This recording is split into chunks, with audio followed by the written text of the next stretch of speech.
So, John. Good evening, everyone. Good evening. Mary. What do you say? Good night, John? I said good evening, yeah. Oh, I thought you said good night. He said good evening. Yes, it's past my bedtime though, yes. It's past your bedtime in California. Yeah, I'm a senior citizen. Yeah, I get up early and go to bed early. I don't think it has nothing to do with anything. My I'm mom I'm probably still- older than you. She go to bed late. I'm still recovering from Valentine's Day. Say what, John? Said I'm still recovering from Valentine's Day. Oh, Lord. TMI.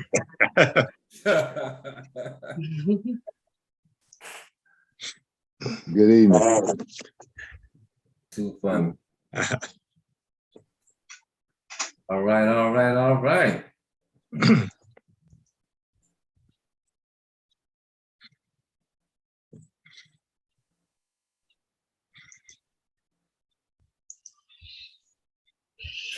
So this week, guys, we're finishing up.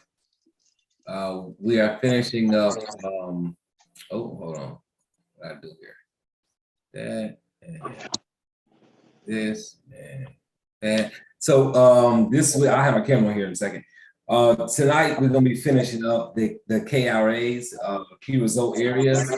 Remember we left that last KRA for this week, so we're gonna talk a little bit about that last key result area. And I also know that John Hoffman has a testimonial to go along with that KRA, which is getting resales and referrals.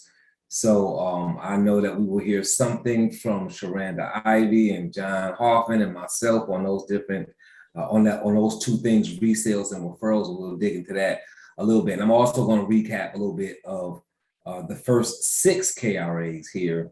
And when I recap on those, for people who just joined in this week for the first time or missed 1 of the 2 weeks, you'll have an idea of what they are. I will also, during the introductions, I will drop a link. I believe I'm gonna drop a link. I think I'm gonna drop a link. I'm either drop a link or I'm gonna upload something. One of the two.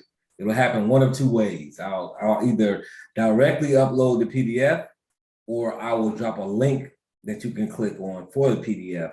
And it's just gonna be something showing the KRAs so that you can physically see them. I will pull them up as we talk about them too, of course, during the training, but so you'll have them home with you because there are different key result areas. And we are talking about the key result areas of sales.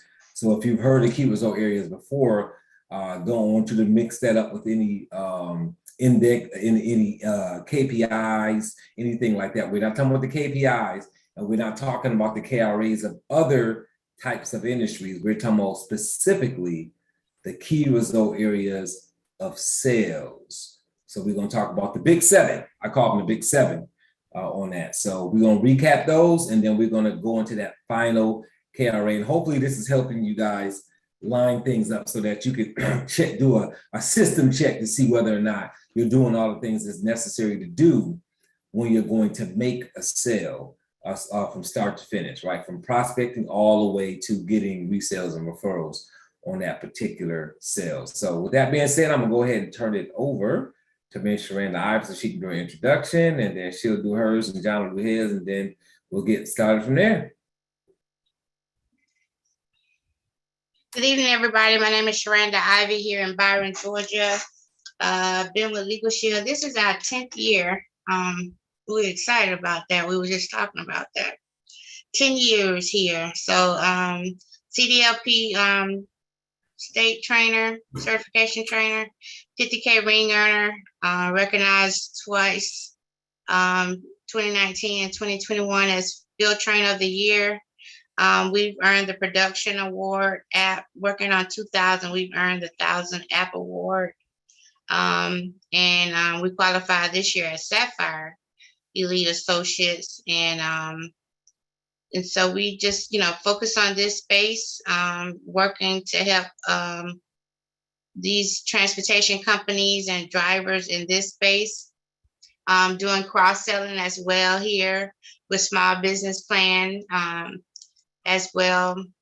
And just focusing on this division of our company has definitely, served me well and helped me to build my business here. When making that decision to focus on this area. So for those that are looking and still here, just become a master of the industry, not having to know everything, but just learning more about the industry. You might not be a driver or anything, and I don't have that background. So just get focused on whatever space or division of our company. And I think that will help, help your business if you're looking to, really grow your business. And so learning here in this space, prior with the trainings and the trainers, and choosing this niche market has definitely served our business. So love working with associates. I do host the accountability call on Thursday night. We moved that up to 8:00 a.m. PM. Because just I'm like John, starting early, going to bed early. So we just moved that up, and we go about an hour and a half now. And so if you want some accountability, those people are definitely masterminding on that call with some best practices and seeing some great results. So we welcome you to that. But it's accountability. You got to show up. That's what we said earlier. So let us know. So with that, I pass it back over to you, John. All right, good evening, everybody. John Hoffman. I'm also a CDLP certification trainer and field trainer. Started in legal show business 16 years ago. My business prior to that, and pretty much still is in the truck tire business. But I got really tired of the truck tire business. Those tires are heavy, about 120 pounds a piece. To start lugging those around in the back of your truck and delivering them. And but it was a good business. Every truck's got 10 tires on it, so it was a good profit, sustained me for a long time. But when the truck drivers couldn't pay their bills because they had tickets, I was going, well, what's going on here? Why is this a problem? And then I found Legal Shield and saw the commercial driving plan part of it. And it was like just an instant light bulb go for your head. I know this is something that's needed. And I have a lot of large basic customers to go after for my tire business. And it's been expanding from after that. So I cover pretty much all of Southern California, but I work with associates across country, even throwing them some of my leads that I've accumulated over the years to try and make something work, and helping them out get started. So this is a very niche market. This is a market you just don't sell one membership to. You can sell many memberships to the same person in this market, whether it's small business and life events plan and CDL, let alone the supplements that go along with it. So it's a good area to be in. You can do lots of memberships and help lots of people with service. All right, Robert. All right, good stuff. So let's cut my camera off for starters. And I just put in the chat PDF. So some of you all probably already have this because I sent an email out about 6 times with this PDF. But of course, I know y'all don't look at my email, so I always have to bring it here too. So, and don't worry about it. I don't take offense to it. I understand. So that's why I put it here so you can get it right here. It's a 2-pager. It is going to have the life and the life key result areas and business key result areas. So remember, what we focused on here over the last few weeks was just the key result areas for sales. So that means that when you click that download, if you haven't already, the first page is going to be sales and management on that first page. The sales are the ones that we're going over. But again, I'm going to also pull them up on my side on a slide so that you guys can see there too as well.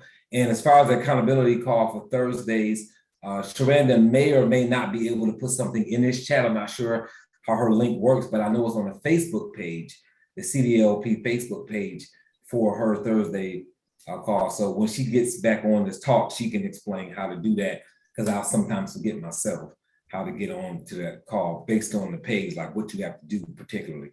But she will definitely mention that, how to do that. So go ahead and grab that download. Again, you don't have to pull it up on your screen right now because I am going to be pulling it up while we talk. I'm Robert Dunbar with Legal Shield for 14 years, PPLSI, I should say. 14 years, been a trainer for about 8 years. I've trained in the different areas of PPLSI, from group to network marketing and insurance and all above and below and all that stuff. So enjoy the company, enjoy training, enjoy helping people. So that is kind of what I love to do more than I do anything else. So as far as me being an entrepreneur, I love being an entrepreneur, but I love to train and coach people more than I do anything else. And that's why I've done so much of that within PPLSI. So anything I can do to help out, just reach out to me, let me know. Anything I can do to help you increase sales, close better, get a better closing conversion rate, things like that. Because it's all about being able to make that sale when you're doing sales. That's why we're doing the key result areas of sales here.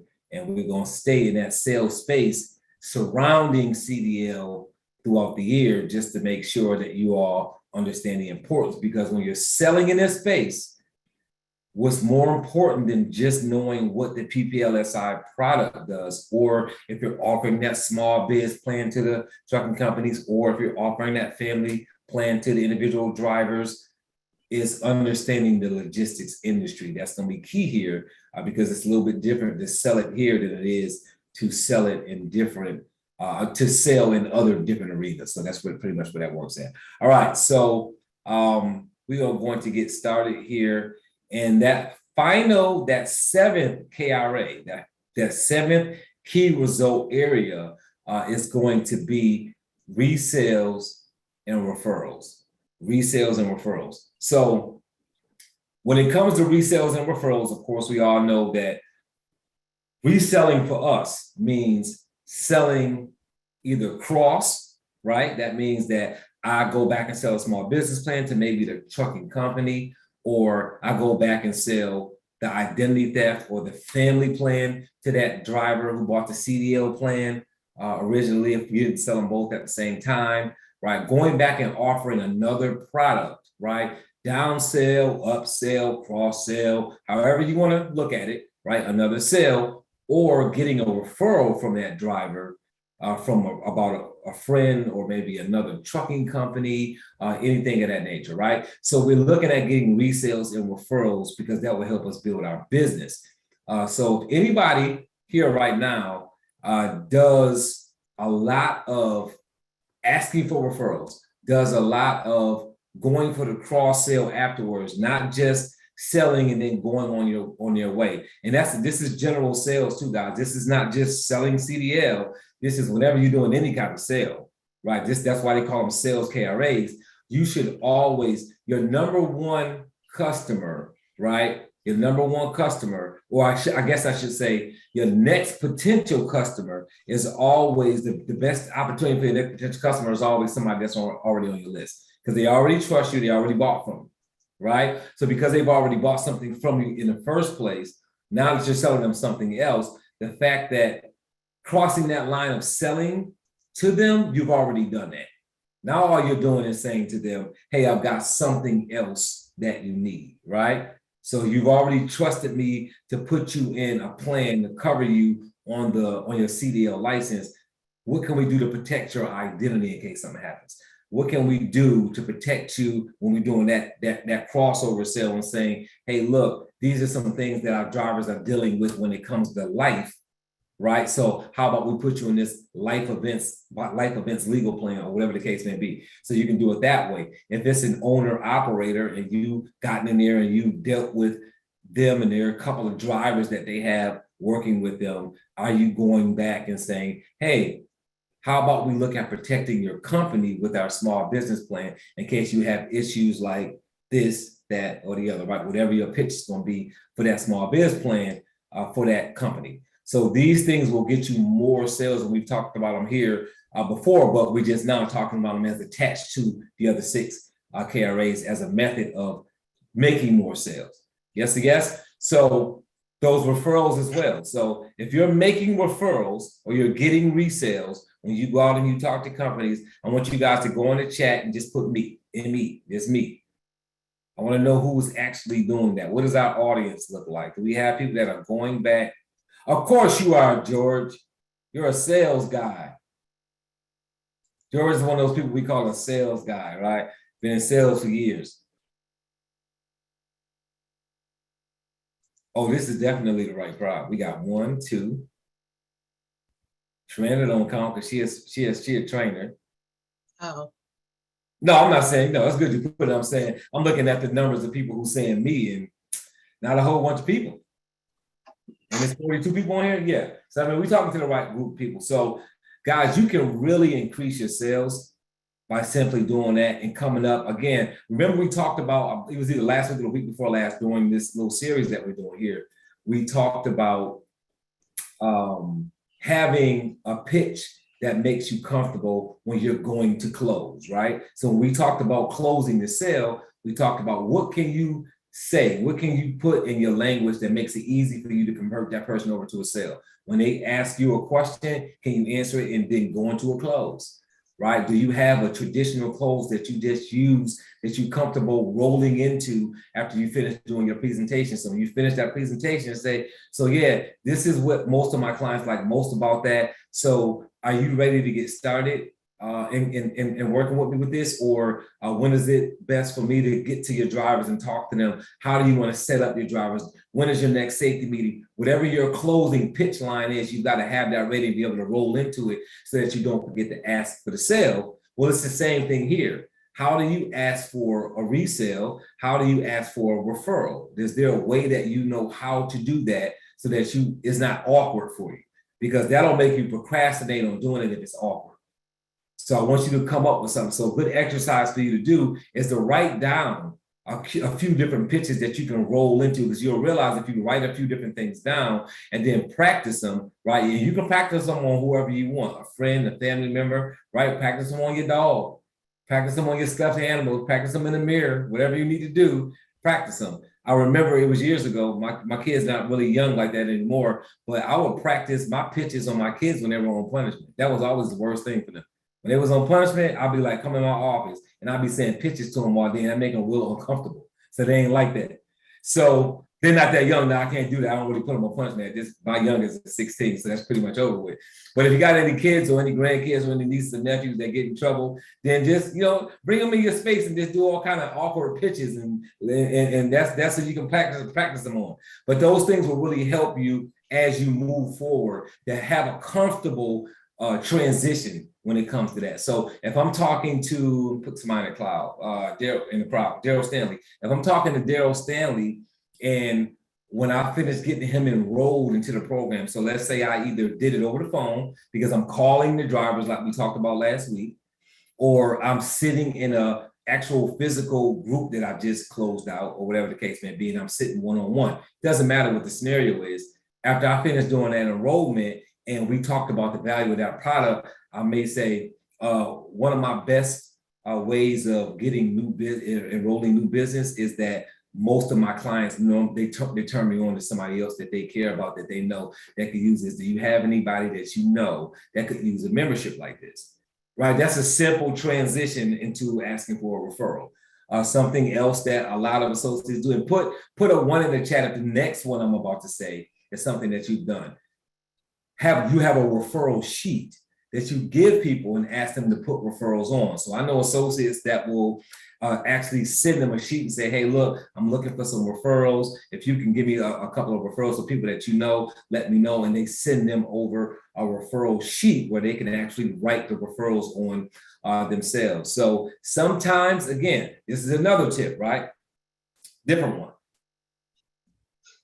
Most people will do for other people what they won't do for themselves. Does that make sense, guys? Put a yes in the chat. Most people will do for other people what they won't do for themselves. So you will be amazed at if you tell somebody you're running for some kind of prize or to win something and you need referrals, that they'll give them to you. So I'm talking to Norman, I'm closing Norman on a membership. And as I close Norman on this membership, I say to him, I say, hey, look, every year my company takes a free trip and I really want to win that trip this year. This is the first year I'm actually getting close to winning that trip. It will really be helpful if you knew some other people that could use this membership, because me getting them enrolled in this membership and protecting them will get me closer to that goal. Do you know 5 or 6 people that could use this membership, and you give them a referral sheet and allow them to put the names on that sheet? Now, are you going to get some rebuttals on that? Of course. Oh, I don't want to get my friend's information now. Let me contact them first before I give it to you.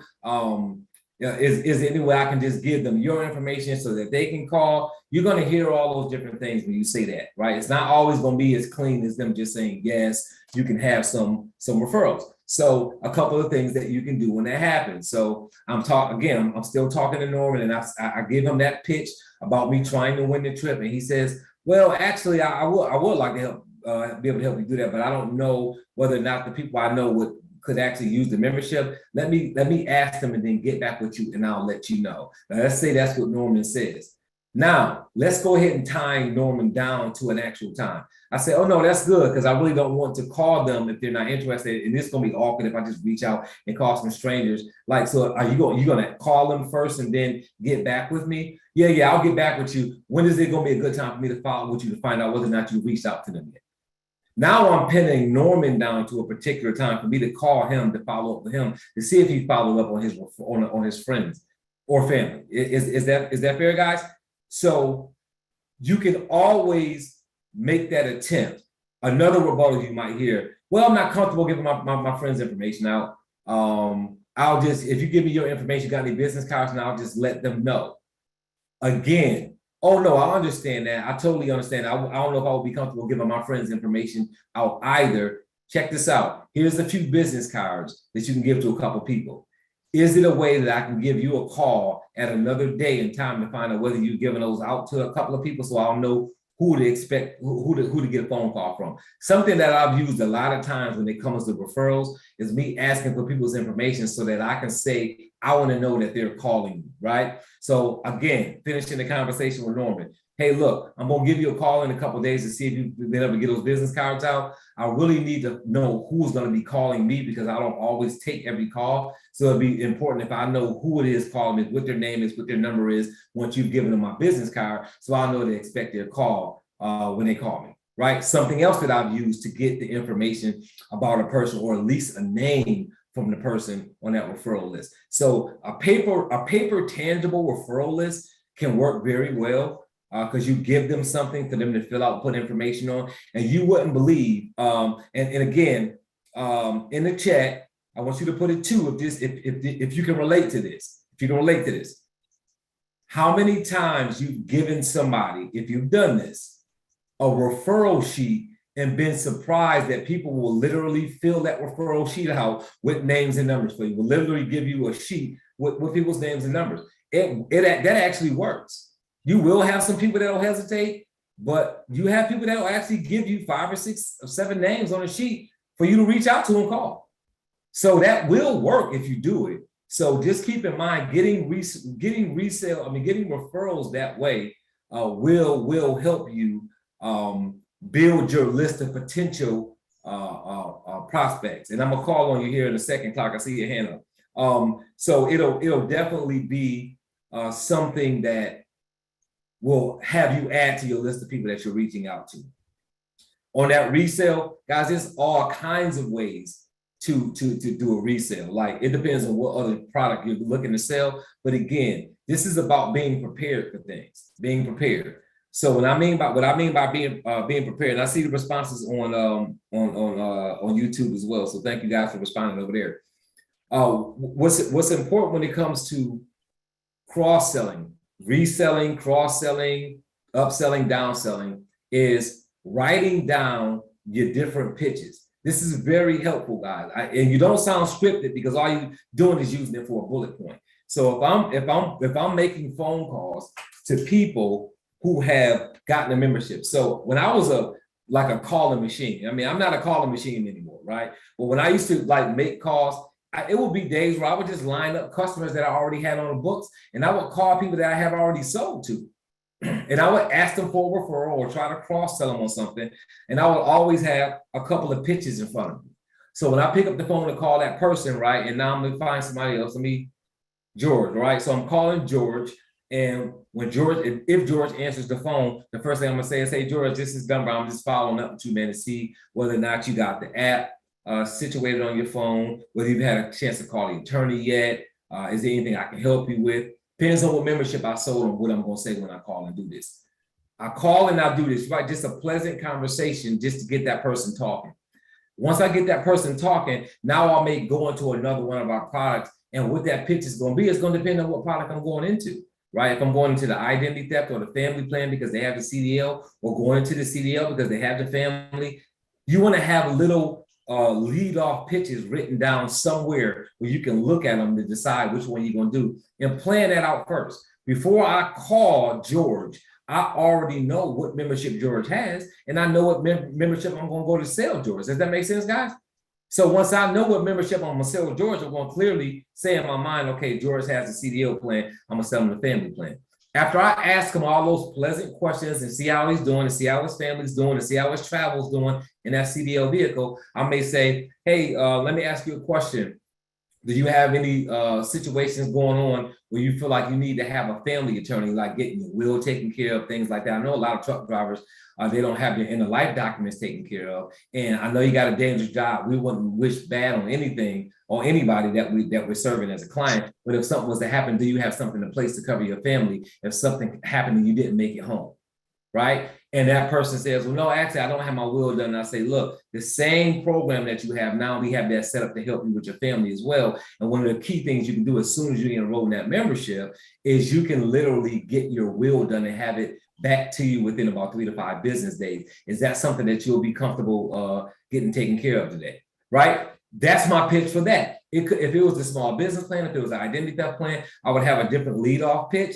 But I'm going to have those on a sheet of paper, and depending on who I call, what I'm going to sell them, I got that little pitch in front of me, or my lead off into it, my bullet point that lets me know this is what I'm going to say. And I would make calls doing nothing but calling current clients, checking on them, looking to do a resale, upsell, downsell, side, whatever I'm doing. And that is another way for me to grow my business and make more sales. So hopefully that's helpful to you all. I'm going to reach out to the other coaches, but first I'm going to see what Clark was going to mention here, and then I'm going to turn it over to the other coaches to talk. The other coaches and trainers to talk about their experience. And I also know John Hoffman has a referral testimonial as well. So Clark Burton.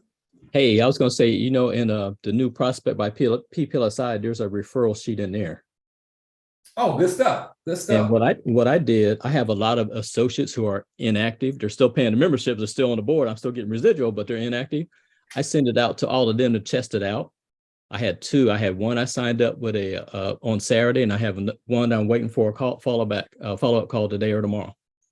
Good stuff. I just found it last week. I heard about it last week and I tried it out. I said, let me send it to all of my associates who aren't doing anything but paying the membership.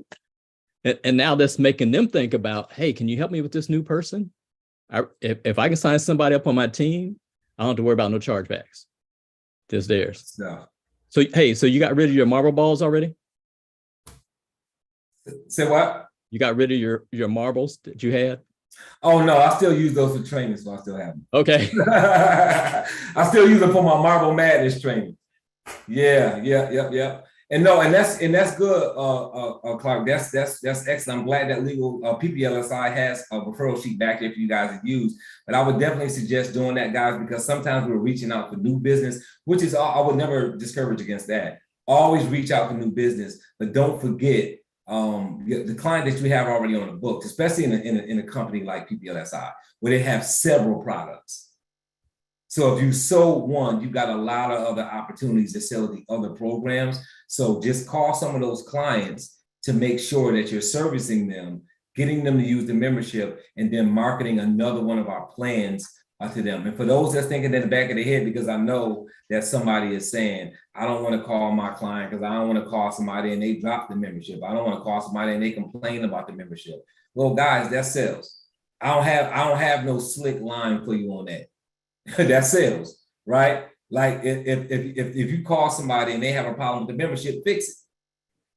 If you call somebody and they say, you know what, I need to cancel, then either attempt to stop it, and if you can't, then guess what? If they was gonna cancel, they was gonna cancel anyway. Does that make sense?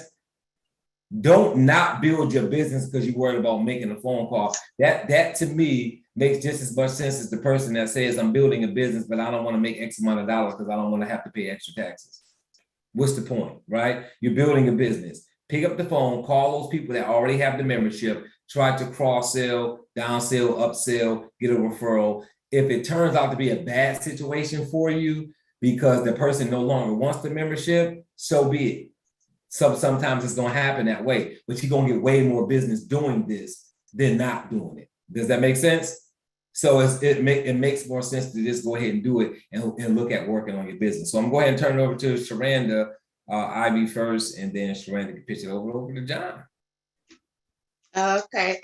So I can say that most of my business have been referrals for the last 10 years. I do cold calls. But a lot of times, even with the cold calls, I might not sell the person that I talk to, but I build rapport with them and maybe get a referral from them. So I have gotten a lot of referrals over the years and continue to do that. Getting referrals. Actually, I'm putting someone in the system now, just in my CRM, because they were a referral today. But even with going back to the members, like you said, that's a great technique, because you have to think that, we have so many plans we can sell. And like here in CDL, like you might just sell the CDL. Now you can go back and sell other things, just depending on, what you sold that client when you sold them. So, like all the sales I do now are not necessary combos, but I know my ultimate goal is to go back and add that legal plan and, the supplements or even the small business plan. So you'll be surprised at, asking for the referral. I used to always just use the Dave Savoy, who do you know, those type things, especially after I would make a sale. But, as you began to build rapport with people, they'll start coming out, just, sending people to you. Another thing from referrals too is that it taught me also to not just as a salesperson, but to answer the phone, because sometimes that's a referral, you just don't know. And a lot of times those numbers end up being referrals. So you might want to just answer your call. Even though we get a lot of spam calls, you still want to answer those, because a lot of those calls have turned out to be referrals. So for those that don't really answer your phone, you might be missing out, because think about it. If they don't get you, they're like, oh, well, I didn't get them. They didn't know you anyway, right? So they may not call back, and then you're thinking, oh, they didn't leave a message. It wasn't important, but, they just maybe didn't leave a message because they feel like they don't really know you. But so that was a big thing for me to answer the call. So, but yeah, I definitely can say over 50% of my business has definitely been referrals, a lot of referrals, and just asking for it or just building that rapport with people. So Sharanda, so what you trying to say? So this is what Sharanda's saying. Sharanda's saying that you need to get you a Google Voice number or a business number, so that if you dodging the phone call and you ain't answering your phone, you can make sure they got your business number so you can answer your phone calls and get your referral. That's what you're trying to tell you. Well, I mean, I'm just playing. No. So when I first started Legal Shield, my personal number is the number that I use. And so when you get those calls and they're on that number, wow, somebody referred you from way back then, because, like you said, we have a different line now. But yeah, I still get, And that's what a lot of those referrals I'm talking about, just answering the phone and not knowing who it is like my personal line, you know? So yeah. That's key and that's important too. And I made a joke about it. I was just, being funny about it. But no, in all seriousness, sometimes we have to put our business hats on. And it's not even just about saying go get a business number. Now you can get a Google Voice number at no cost. So I'm not telling anybody to reach into their budget to go get a business phone number. The reason why I made that joke is because I know a lot of adults that literally do not answer their phone and say, well, I don't answer numbers that I don't know. And you don't have the liberty to do that when you're a business owner and you don't have a business number. Does that make sense? If all you have is a personal phone number and you don't do any business at all, then anybody calling you that you don't know, why would you answer the phone? You're not expecting any strange calls and you don't do anything that you will be receiving a strange call. But when you're handing business cards out, when you're calling yourself a business owner, you got a website and you online posting stuff, and then you say, I don't answer calls from people you don't know. Well, who you marketing to? Because aren't you marketing to people that you don't know? Yeah. And if you have a separate number for that phone call to go to, why are you not answering your phone, the only phone you have that you're putting out there and say, call me about PPLSI, and then you say, I don't answer phone calls, numbers I don't know. Don't make a whole bunch of sense. So either get a business line or answer every call that comes to your regular phone, because as a business owner, you can't miss random calls because you could be getting random calls from people all over the United States, especially with social media, if you post on social media, because people can call you from anywhere. So just know that you might be missing some calls, and everybody doesn't leave a voicemail, just like you don't always leave one. So sometimes people will call you and you'll answer and they'll just hang up. And you won't ever know who they were, especially if you don't call back numbers that you missed. So that's just a quick tip. And I put my numbers, if I call a number, I put their name in my phone. I'm just anal like that. Like, I want to know, if you call back, I want to know who you are. And if I called you, I put it in my phone, because most people will call you back. Who is this? Or text you, who is this? You get that all the time. And so, and if I got him in my phone, I'll say, hey, Clark, this is Sharanda, or he called and I say, hey, Clark, of course. And then he really like, who this, like, who this for real, but then you have those people who really appreciate, they really appreciate that you calling them like, oh, you know me, oh, or how we know each other or whatever, by calling their name, so. And John, I'm gonna pass over to John here in a second. John, I'm so sorry, we got you sitting over there. John just over there still waiting to go. We apologize. This is just it's such an interesting topic that we're talking about, because I see this all the time. So last point I'm gonna make before I pass it to John. Also, stop doing this if you can. We're business owners. When somebody calls you that you don't know, stop texting the number after they call you saying, who is it? Who's this? Who this? Right. Because your business owners don't do that. And people have done that to me. Somebody will call me. I don't know who they are. I missed the phone call. I'll call them back. They don't answer. And then 30 seconds later, I get a text back from the person. Who is this? If I'm calling you for business, like me personally, if I was calling a supposed to be business owner about something and I knew that's who I was calling and they answered that way, I wouldn't even call, I wouldn't even respond to it. It's just unprofessional. So what I would suggest is, if you want to send a person a text when you miss their call, just say, hey, why am I mess with Norman again? Just say, when they call, hey, this is Norman Amos. I just missed your phone call. I'm with PPLSI. How can I help you? Right? Just answer them professionally, because it doesn't matter who it is. If it happens to be a friend or somebody that has nothing to do with business, well, you can't go wrong by responding that way. But that who is this? Any of that when you're a business Question mark. Yeah. Question mark. Question mark. I've even gotten those too. I call you and I get back 5 question marks in the text. And that's supposed to mean, who are you calling me? That's just not professional. So anyway, let me turn it over to John. John, go ahead, brother. The floor is yours. I know you got a testimony and I know you got some tips here. All right. Well, CDLP is is the one membership that we have, we can easily put extra business cards in that temporary membership kit, because you're supposed to give them one of those kits when they get the membership. And if you do it by phone, put it in the mail, mail them a kit, but throw some extra business cards in there. Don't be stingy about them. Throw 4 or 5 in there.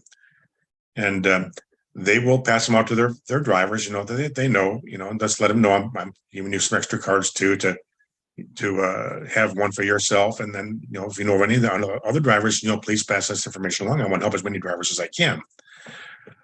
So, and also when you find out you have a driver that is getting help with a ticket, as soon as he has a positive experience with the attorney, that's a good time to call him back too. Whenever they have an experience with our attorneys, assuming it's going to be a good experience, that's another time to ask for referrals.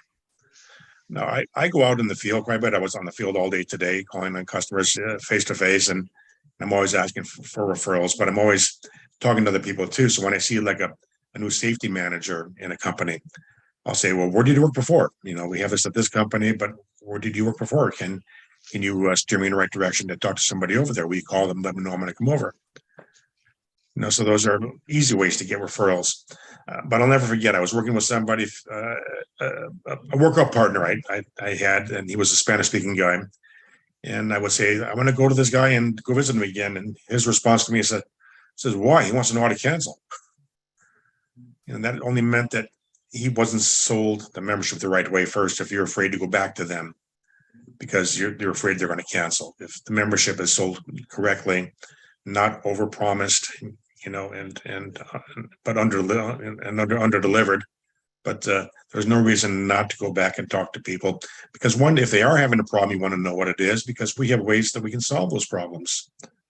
Through our attorney complaint form in our back office.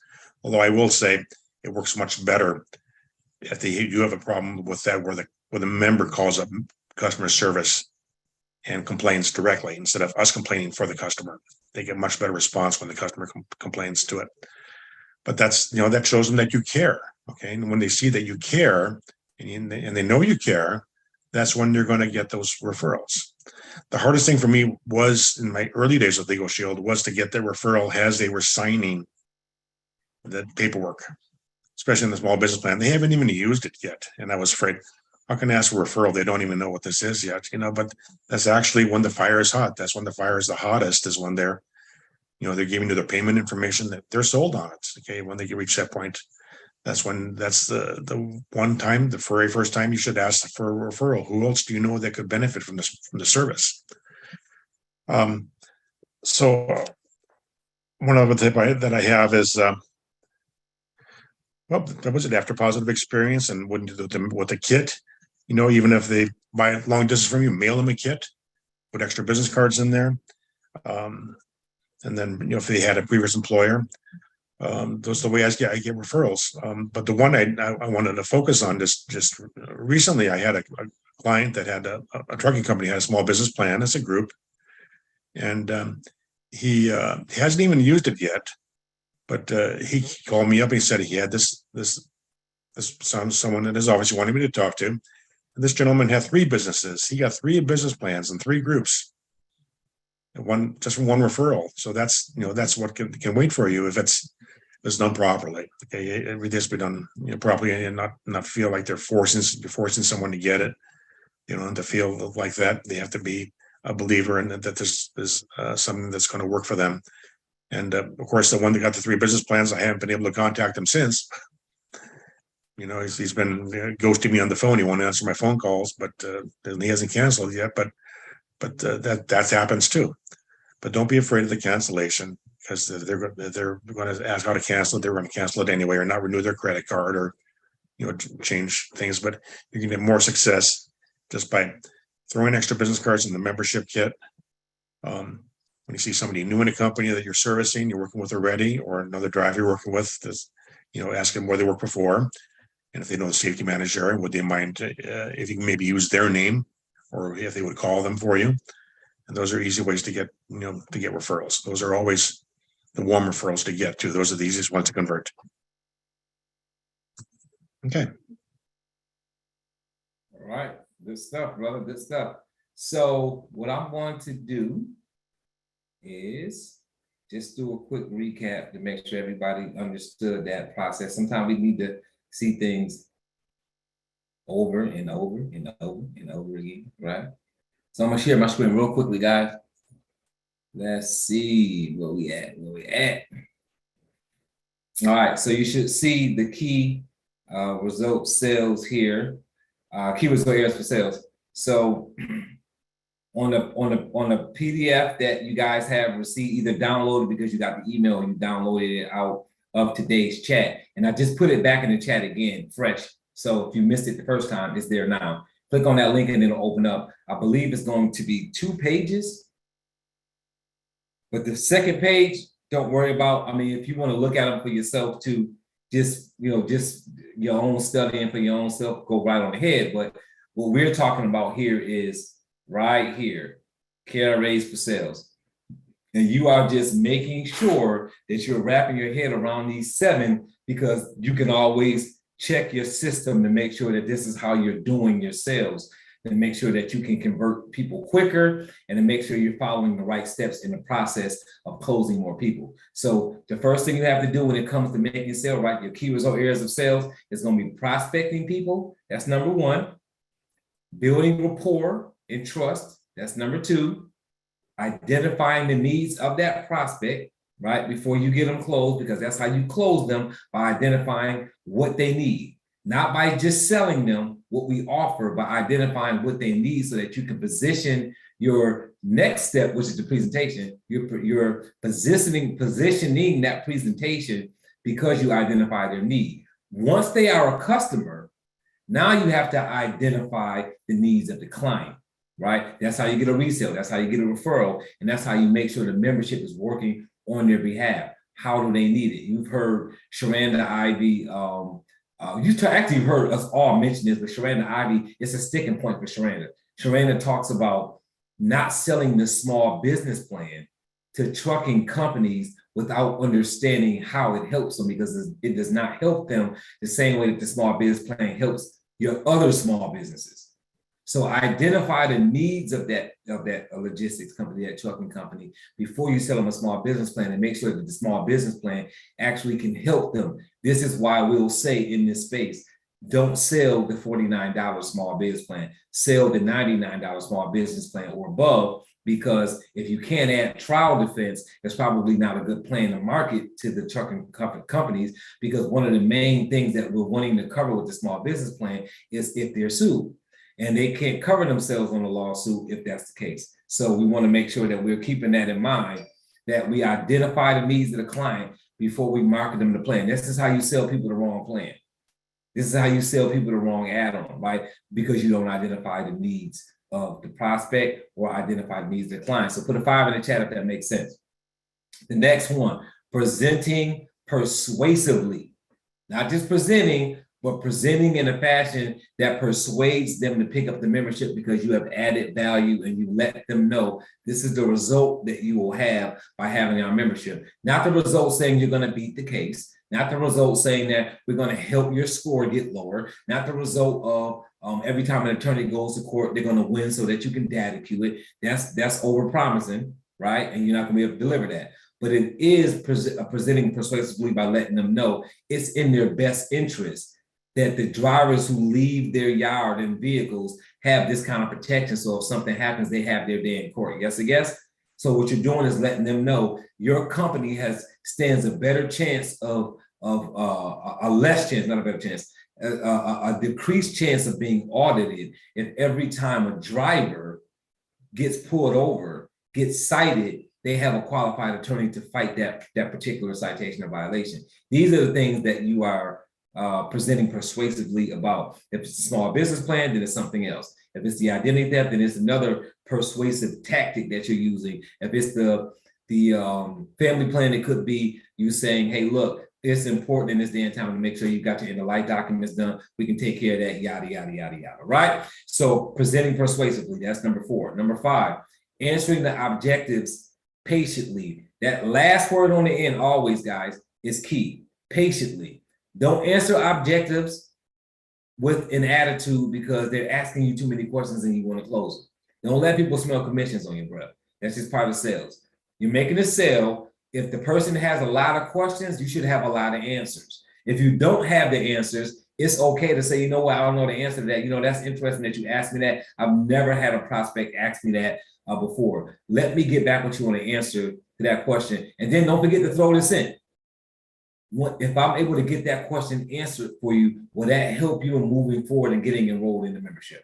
Will that help you in allowing me to enroll your drivers in this membership, right? Always go back after you answer an objective, always go for the close. That's a great opportunity. So if any of you guys watch any kind of fighting, boxing, MMA, UFC, anything like that, right? It's nothing better than a good counterpunch, right? Because when a person throws a punch, they leave themselves open for you to hit them.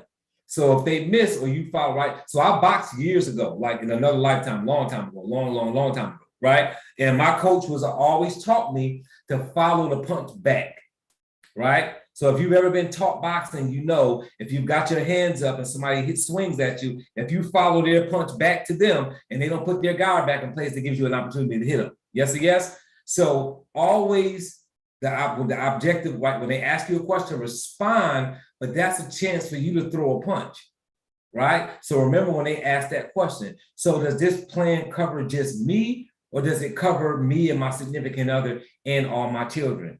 You know what? That's a great question. On this, with this specific CDL plan, it will only cover you and your significant other, but it covers you in things other than a CDL vehicle. So remember, if your significant other gets pulled over in y'all's regular vehicle or on a motorcycle or a four-wheeler or even a boat, we'll help you with that. We're not going to cover your kids with this particular plan, but we do have a family plan for that. So now that you understand that, are you ready to get enrolled? Or you could have said, this particular plan doesn't cover the children. We will cover you and your significant other, but we do have a program that will cover your children. So I can go ahead and get you enrolled in that as well. And this will be an additional blah, blah, blah, right? So you answer the objective patiently, answer the objective patiently, and then you go ahead and throw your punch. And your punch is not a physical punch, it's a close, right? So that's number 5. 6 is closing the sale. Closing the sale. How do you close the sale, right? You should have this plan set up when you call. If I'm able to close, how am I going to close? What is my pitch going to be? How do I transition into that pitch after I do my presentation, right? Put a 7 in a chat. If you've done a presentation, stopped, they didn't say anything, you didn't say anything, and there was an awkward silence, and you kind of got lost and said, I don't really know what to say at this point. Because you thought that your presentation was so wowing that they were just going to be like, you know what, sign me up. Put a 7 in the chat if you've done a presentation, and after you've done the presentation, you did not get the response that you was looking for, and you kind of got stuck and didn't know what to do from that point. So always assume the close, not only in your language, but assume the close in a sense that have a closing prepared. So when you finish doing your presentation, you can pause. It's okay to pause, but pause knowing that you have something to roll into that will help with the close. Practice that, write that down, have that in front of you, have it on your board in front of you, have it on your little teleprompter, however you're set up in your office to make calls, always have that opportunity to close, right? So Mr. or Mrs. So-and-so, so what do you think? Does this sound like something that you could see protecting your family with? Or okay, so that's pretty much what the membership will do for you. All we need to do now is get you enrolled and get you set up. You'll be able to contact the attorney starting tomorrow, right? Have something that you know you can roll into. Have that prepared, because that takes all the awkwardness out of it, right? If you and you can even implement that pause into it. Do your close, pause, assume that they're not going to have anything to say, and then go right into your close. Now you're prepared, and it runs a lot smoother if you do it that way. And last but not least, what we covered today, getting resales and referrals. If you keep on running through this system when it comes to sales, prospect people, build rapport them and trust, identify what they need, present to them persuasively, answer their objectives, close them, and then get referrals and get resales, you'll notice that your sales will start to go up and your conversion rate will start to increase as well if you just keep it simple by doing these particular things. So that's it on my end. I'm going to see if any of the other coaches have anything here, trainers have anything else. Let me stop my share here. So Sharanda or John, do you guys have anything else y'all want to add? I know it's 9:38, so. No, I'm good. I'm good, Robert. You good? Yes, All right. yes. Miss Sharanda, got anything else to add? You good? I'm good. All right, guys. So it's been another week here. Thank you guys for hanging out with us. I appreciate you all for sticking with us a couple of minutes after. And we'll be back here next week with some more training for you all. And remember, if you need these replays, they're on my YouTube channel. Just go to TBD Coaching and Training, or go to the email. Like I send the email out. If you click on the email that I sent out and scroll to the bottom, the replays are down there. You can find them right down there. So it'll take you right to YouTube. Now you're not going to YouTube and looking for things. I'm actually now starting to have somebody do a little bit of editing to the video and then give them back edited. So I'll be sending out some emails with some of the edited versions like I did last week, and then also putting it on the page as well. So I just got back last week's, so I'll be dropping that on the Facebook page, and 124 is already on the Facebook page. So as my editing guy gets through them and clean them up just a little bit, I'll put them out there with the thumbnail so you guys can look at them. It'll be a little bit easier to get them right off the Facebook page, CDL Facebook page, than going directly to the YouTube channel. So hopefully it's helpful, guys. Appreciate you guys all again. Look forward to seeing you guys next week. You guys have a fantastic rest of your evening. Thank you. Thank you. Good night, all. Thank you, everyone. Nice. Thank you. Good night. Training. Great training. Thank you. Good night, everyone. Good night. Good night. Aloha.